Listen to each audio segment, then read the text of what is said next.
आप सभी को जय मसीह की स्ट्रॉन्ग टावर चैनल में आप सबों का स्वागत है। प्रियो, वचन में जाएं इससे पहले हम कुछ बातों को समझें कि आज हम दुआ प्रार्थना करते हैं तो क्या मनुष्य को दिखाने के लिए या मनुष्य को सुनाने के लिए कि हम कितनी अच्छी दुआ कर सकते हैं या कर रहे हैं। पर हमको ये समझना है कि जब हम प्रार्थना करते हैं तो वचन क्या कहता है, तुम्हारी प्रार्थना के शब्द कम हो। लोग लंबी लंबी प्रार्थनाएं करते हैं, करिए, पर जरा हालातों को देखकर प्रार्थना करना है। जैसे उदाहरण के तौर पे अगर हम खाना खाने बैठे हैं और वहाँ पे 1 घंटा प्रार्थना कर रहे हैं तो क्या ये सही है?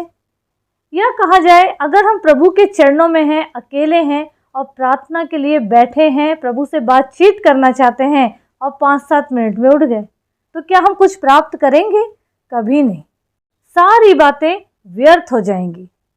प्रियो, अगर हम वचन से देखें मत्ती रचित सुसमाचार 6 अध्याय 9 से और लूका रचित सुसमाचार 11 अध्याय 1 से अगर हम देखेंगे तो इन वचनों में क्या लिखा है।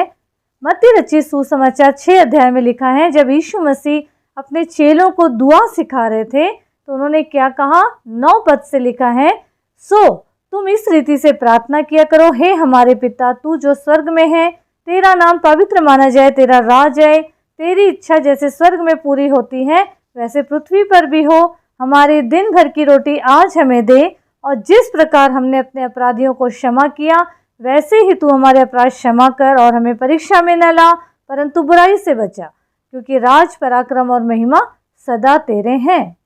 Praise the Lord. 9 पद क्या कह रहा है, सो तुम इस रीति से प्रार्थना करो, हे हमारे पिता। मतलब परमेश्वर ने हमें हे अब्बा, हे पिता बोलने का अधिकार दिया है। हम उसकी औलाद बनके, उसके वारिस बनके हम उससे खुलकर मांग सकते हैं।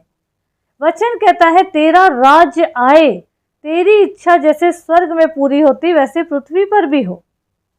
प्रियो, आज प्रभु का राज्य आए, प्रभु की इच्छा पूरी हो, तो कहाँ पूरी हो? आगे वचन में क्या लिखा है, वैसे पृथ्वी पर भी पूरी हो, जैसे स्वर्ग में प्रभु की इच्छा पूरी हो रही है। तो पृथ्वी में कहाँ पूरी हो? क्या जमीन में, पेड़ पौधों में, जानवरों में? कभी हमने ये सोचा है कि हम ये दुआ को फटाफट बोल तो लेते हैं, लेकिन हम कभी समझ रहे हैं क्या? अगर यहाँ वचन कह रहा है कि तेरी इच्छा पूरी हो, तो पृथ्वी में कहाँ पूरी हो?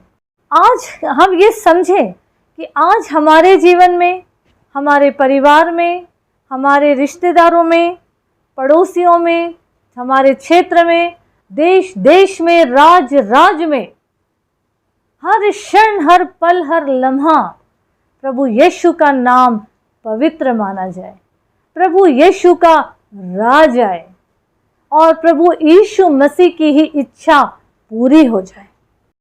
आगे वचन कहता है, हमारे दिन भर की रोटी आज हमें दे। आज शारीरिक भोजन तो हम कर रहे, लेकिन आत्मिक भोजन का क्या? क्या हम प्रभु के साथ वचन का भोजन कर रहे हैं क्या? अगर नहीं तो हमें दुआ में ये भी मांगना है कि प्रभु आत्मिक भोजन दीजिए, वचन रूपी। आगे वचन कहता है 12 पद में, और जिस प्रकार हमने अपने अपराधियों को क्षमा किया वैसे ही तू भी हमारे अपराध क्षमा कर।